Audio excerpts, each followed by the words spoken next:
Étape numéro 2. Nous allons nous occuper de flasher la ROM sur votre mobile dont vous venez de déverrouiller le bootloader.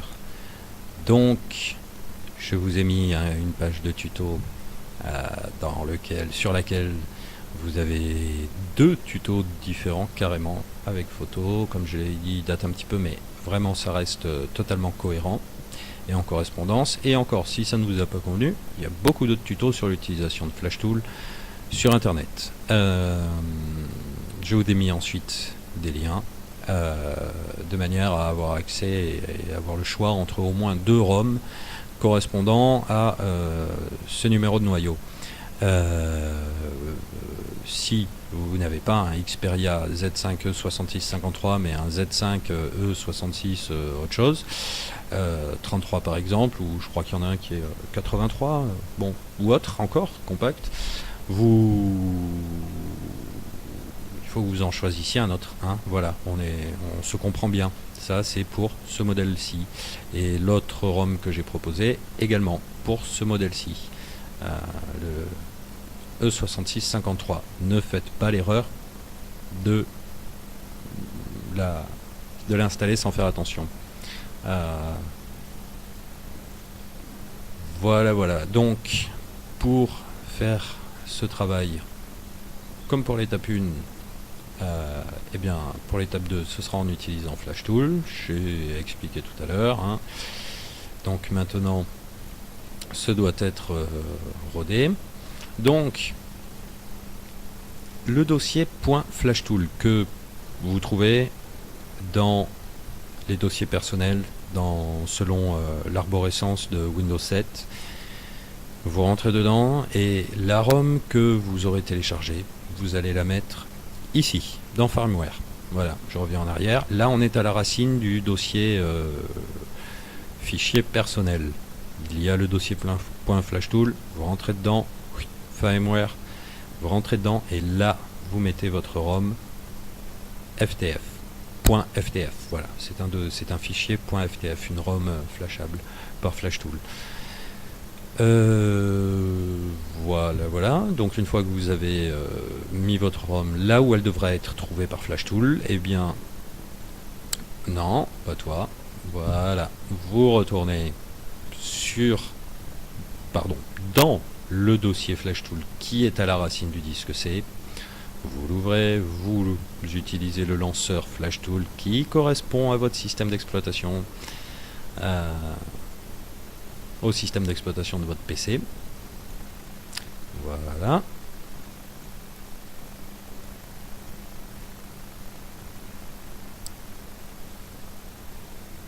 On attend qu'il finisse de se lancer. Je conseille toujours d'avoir sa connexion internet lancée quand on lance FlashTool. Il aime bien faire quelques vérifs au moment où il se lance. Et comme j'ai vraiment repris le temps tout à l'heure, il y a quelques minutes, avant le début du tuto du déverrouillage du bootloader, de préciser tout ce qui me semble être important pour faire des manipulations en toute tranquillité. Je rajouterai peut-être même simplement, si vous voulez, fermer FlashTool et prendre une dernière sécurité avant de faire une opération comme celle-ci. Faites une petite remise à zéro de votre téléphone. Je vous ai déjà suggéré en long, en large et en travers de faire des sauvegardes. De vous assurer qu'il y avait une batterie suffisante, un niveau de batterie suffisant, que moi j'estime à 70%. Enlevez la carte SIM, la carte micro SD, et si vous voulez vraiment vous donner toutes les sécurités, faites un petit formatage d'usine de votre téléphone en passant par le menu interne, et remettez-le à zéro avant de lancer l'installation d'une nouvelle ROM. Parfois, ça peut y faire du bien. Ça ne peut pas lui faire du mal. Ça ne peut pas lui faire de mal en tout cas. Ça, c'est sûr et certain. Et si vous avez d'aventure une application qui aurait un petit peu touché à quelques fichiers système, je vois mal comment. Mais bon, supposons dans votre téléphone et que ça ait un petit peu perturbé quelques données. Installer une ROM, c'est tout effacer, donc normalement ça ne doit pas poser de soucis, mais bon. Bref. Si vous voulez vraiment vous mettre l'esprit tranquille, formatez votre téléphone, remettez-le à 0 à nickel avant de flasher la ROM. Bon, allez, ce coup-ci, maintenant on arrête, on y va. Donc, on lance Flash Tool. Votre téléphone, vous devez l'avoir éteint, comme pour tout à l'heure. Cordon de raccordement branché à votre ordinateur sur le port USB qui fonctionne bien. De l'autre côté, branché à rien. Votre téléphone éteint, suffisamment chargé. Parce que là, par contre, ça va durer quelques bonnes minutes. Et... Oups, reste ici le micro. Vous cliquez sur l'icône de Flash Tool, le petit éclair noir. Vous sélectionnez Flash Mode. Ici, il va directement dans le dossier. Non, ça prend pas. Ok. Firmware. Voilà pourquoi il était si important pour nous. Vous descendez, vous développez. Voilà, vous développez les sous-menus. Donc, moi, je prends alors cette ROM-ci, celle-ci et celle-ci sont d'autres ROM qui ne nous intéressent pas ici. Voilà, je vous ai proposé ces deux-là. Celle-ci DE, je pense que ça doit être pour Deutschland, hein, certainement, Allemagne. Et ZA, c'est pour Afrique du Sud d'ailleurs. Je pensais que South Africa c'était avec un S, mais peut-être qu'en Afrikaner c'est South Africa. Quoi qu'il en soit, selon celle que vous avez téléchargée ou celle que vous préférez, vous choisissez. Moi, ça m'est complètement égal, donc du coup je prends des deux puisqu'elles sont quasiment identiques. La plus légère, elle est un tout petit peu plus légère celle-ci. On va tout virer dans 30 secondes, enfin à la prochaine étape, enfin dans 2 étapes, mais au moins si elle est plus légère, il y en a moins installé, donc il y en aura moins à virer tout à l'heure. Si vous cliquez sur l'une et sur l'autre, vous voyez que dans le panneau de contrôle qui apparaît à droite, avec tout ce qu'il y a à sélectionner, vous avez exactement la même chose. Voilà, comme je l'ai dit, ce sont 2 ROM originelles. Ce ne sont pas des ROM de créateurs qui en créent, par exemple, certaines orientées plus pour le jeu, d'autres plus pour le multimédia, d'autres plus pour tout ce qui est réseaux sociaux et compagnie, d'autres spécifiquement à une passion, enfin à une forme de passion, comme certains ont les jeux vidéo, d'autres pour d'autres que j'ai pas en tête, mais quoi qu'il en soit, celles-ci, ce n'est pas le cas, elles sont stables, elles sont saines, testées. Et là, hop, vous sélectionnez tout. Wipe, ça veut dire effacer. Et étant donné que on part vraiment pour de l'installation en profondeur, on efface tout, puisque de toute façon au final on va arriver avec une autre ROM, purement et simplement. Ça n'a à ce stade plus d'importance. Vous vérifiez ici que rien n'est coché.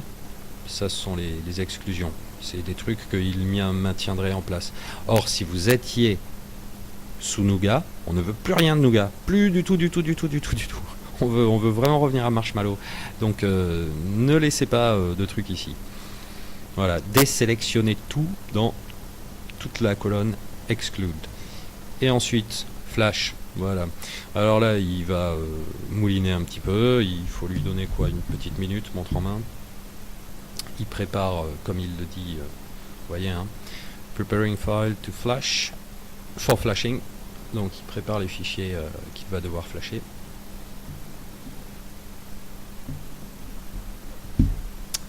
Donc vous pouvez vous tenir prêt, parce que ce sera la même opération, à savoir tenir d'une main votre téléphone en appuyant sur la touche volume bas, c'est-à-dire la touche volume côté touche appareil photo. Ne vous trompez pas avec la touche de l'appareil photo. Allez, je vais le dire. Toutes les conneries là auxquelles je vous dis de faire attention, je les ai faites. Voilà. Donc, allez, volume bas. Et de l'autre, votre cordon de raccordement USB connecté à l'ordinateur, à votre ordinateur, au port qui fonctionne bien. Et ben maintenant, vous enfoncez le micro USB, côté micro USB, dans votre Xperia. Vous tenez quelques secondes, le temps que ça réagisse. Et voilà.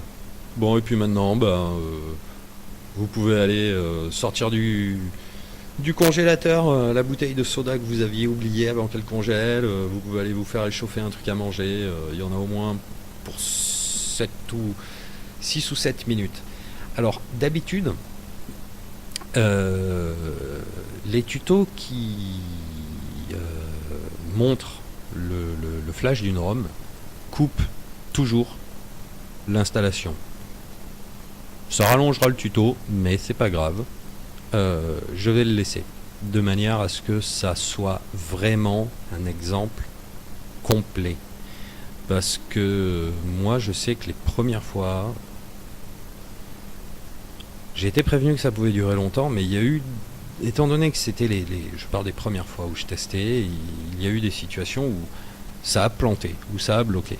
Et il y a eu d'autres fois, ça a planté parce que ma version de FlashTool n'était pas la bonne, elle n'était pas adaptée à la version d'Android sur laquelle je bossais, ou, ou alors le modèle de FlashTool était adapté à la version avec laquelle sur la version de Android installée sur mon téléphone au moment où je bossais, mais pas certains fichiers que je manipulais ou que je devais manipuler avec FlashTool.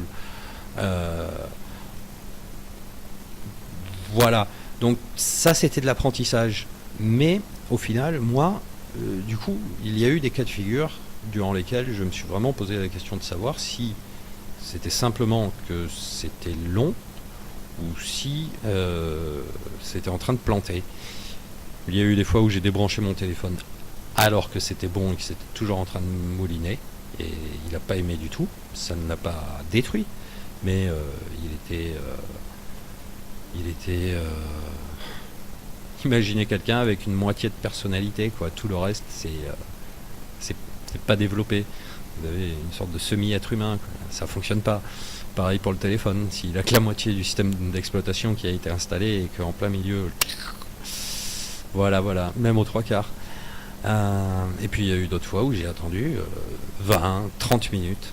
Alors qu'en fait, ça avait planté. Il fallait que je débranche, que je rallume, que je rééteigne ensuite en appuyant sur volume haut, oui c'est ça, volume haut plus touche d'alimentation, enfin la touche marche-arrêt du téléphone. Pour ceux qui ne connaissent pas, c'est l'extinction forcée, qui n'est pas mauvaise, qui ne brutalise pas le téléphone, mais qui est la méthode où là ça s'éteindra, le téléphone ne vous embêtera plus, il s'éteindra directement. Et ça le met en ce qu'on appelle extinction de retrait de batterie. Euh, ça peut être utile parfois, d'autant que sur les Sony on ne peut pas retirer la batterie, euh, pas sur les derniers modèles. Euh, donc tout ce qu'il fallait que je fasse à ce moment-là, c'était débrancher le téléphone, l'éteindre, enfin l'allumer, étant donné qu'aucun système d'exploitation n'avait été bien installé, il ne faisait que s'allumer, mais il fallait le rallumer pour le sortir de l'état de léthargie dans lequel il était, et le rééteindre dans les secondes qui suivaient, s'il ne se rééteignait pas tout seul, pour pouvoir ensuite relancer une installation propre avec, en ayant corrigé les erreurs. Voilà. Allez, maintenant c'est moi qui vais aller me chercher quelque chose à boire. A tout de suite.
Bon, voilà. Vous voyez, hein, ce que je vous ai expliqué tout à l'heure, ça, celle-ci d'étape prend du temps.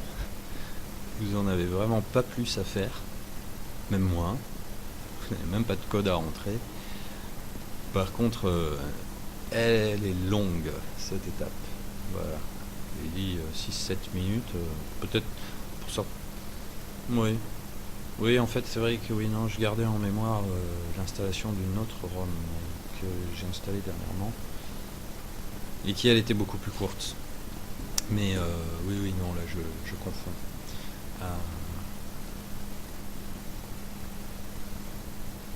Oui, celle-ci, ça doit être plus entre 10 et 15 minutes. Par contre, lorsque on aura modifié le noyau, enfin le fichier boot, et oui,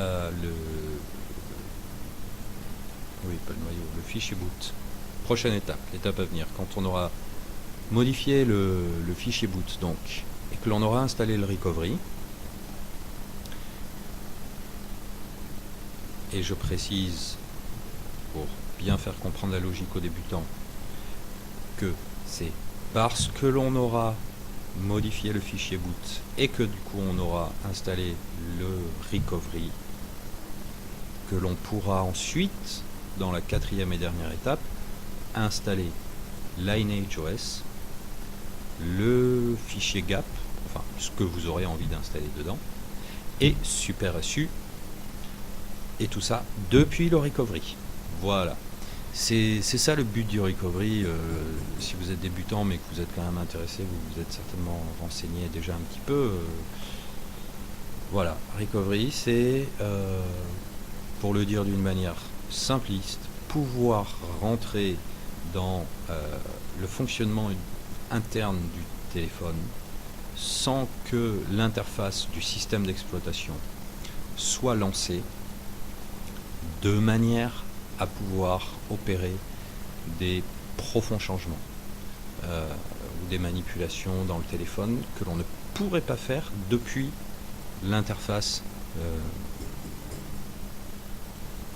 d'utilisation classique, voilà, où l'on a toutes les icônes d'application.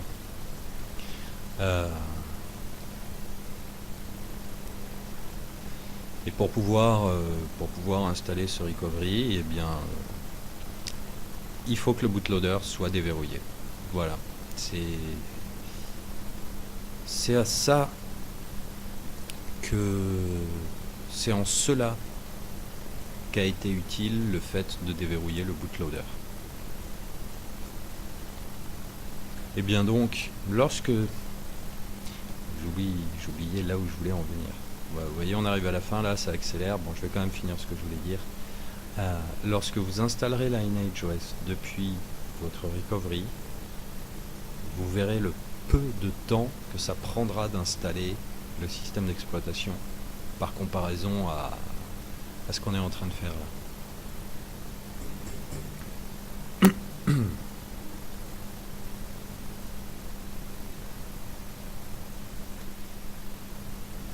Voilà, c'est terminé. Donc, regardez les 4 dernières lignes. Flashing finished. Bon, même les 5 les 5 si vous voulez. Fin de la session du flash. Flash terminé. S'il vous plaît, débranchez et allumez votre téléphone. Et puis en dessous. Oui, il nous rappelle que si on veut réutiliser FlashTool, il faudra que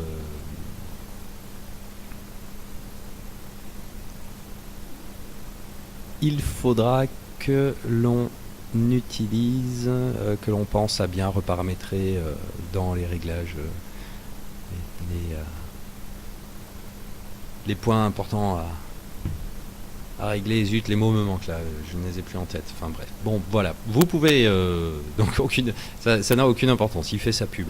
Il donne de quelques conseils. Vous pouvez fermer FlashTool. Hop. Et puis, eh bien, fin de la seconde opération, laissez votre téléphone, laissez-lui quelques secondes, et puis rallumez-le. Et on se retrouve tout de suite pour la troisième étape.